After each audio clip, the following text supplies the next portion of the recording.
I know it can be tough before you see the video, but what kind of impressions can you give us about the way the offense moved the ball today? Really good. I mean, started off slow with the first drive, but I think the biggest thing that we're trying to focus on today is if we have a bad drive, just don't let it continue to get worse. Bounce back, new drive, new play. Let's just continue moving the ball. And I think the offense and defense both competed well today. A lot of the 2s and 3s got a lot of reps. So I'm excited to watch the film and see how well we did. The ones you guys came back and scored your next drive, that means something to you guys? Yeah, I mean, exactly.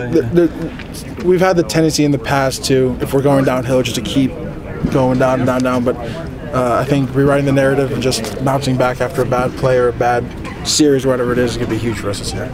Coach talked about having officials out here. How much does that help you guys just to get closer to what it feels like to be in a game? I think the fact that the coaches are not standing behind us, the refs are here, so the defense like, oh, that was a hold or that was that. The refs are here; they're going to call it if it was a hold, you know. Calling where the guy was tackled if it was a first down, if it wasn't. Moving the chains is a big deal, and when the refs are not here, we don't really move the chains like that. So knowing where they are, third down situation, second and long, second and short is a big game plan stuff. So it was good to get that. A lot of whistles early, but not so many as practice went on. Yeah, exactly. We started out live a little bit, then went to thud, and then as the practice went on, we started going live again with the 2s and 3s, and they got a lot of work in. They got a lot, so it was great.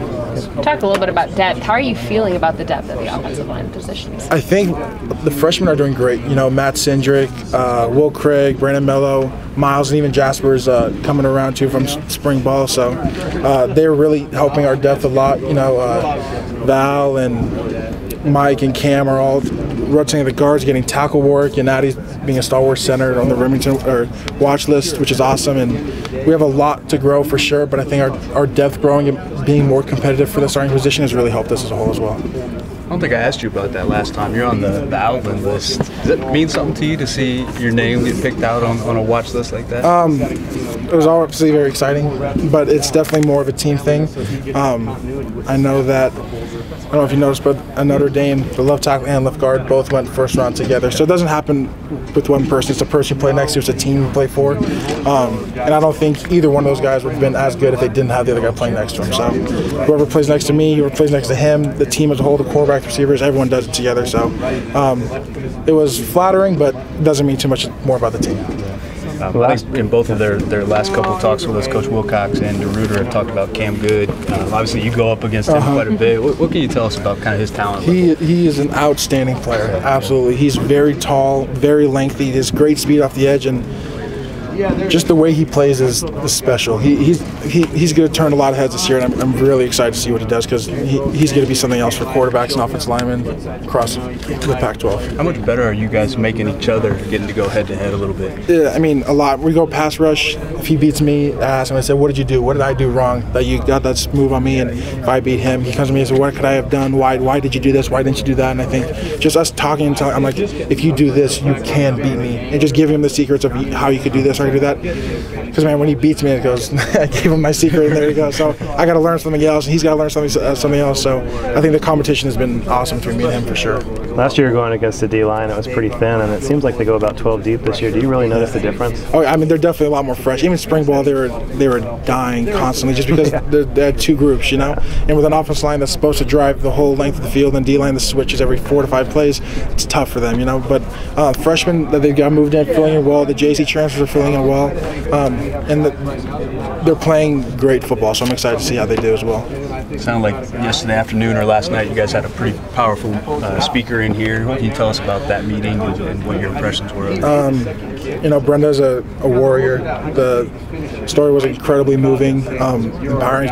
She taught us how we're the solution to the problem, domestic violence, and how terrible it is. And I think our team really took it to heart. And you know, she's a warrior, and she's so brave for coming here and sharing her story. And we're gonna really take it to heart, and we're gonna be the change. We're gonna be a change for the culture. And no, she's an amazing woman. What do you see from the speed guys? I mean, you guys, you know, Dancy and Johnny back there making some pretty outstanding runs to the outside. Yeah, I mean, they're great attachments to our running back core. Like again, in the spring, we didn't have many. Pat, Dancy, and the third, all those guys coming out and got a lot of speed. Johnny Adams, like you said, they're great, and we're excited to see how they go through fall and how they develop more, and they're still young, but the fact that they're out here moving. Jeremiah Hawkins was killing it today on the speed around the edge, so just all that speed, and with some more tight ends that are blocking better and bigger and can move the guys, I think it's going to be great to have both the speed on the outside and the power on the inside, so it'll be awesome. Henry was a power back for the last few years. Now you got Chris Brown in there. It looks like he can move the pile a little bit. Yeah. Can you talk a little about him? Who was it? Chris Brown? He moves. You know, he definitely moves. The running back mentality is different this fall for sure. I mean, compared to the spring, they're downhill, nose in the dirt, playing football. You know, grinding every play, and the fact that they're not bouncing it a lot, it gives the offensive line more confidence because we know that it's getting hit inside, it's getting hit for a big one. So it motivates us to work harder and move the line better. All right, thanks. Thank you. Thanks, guys.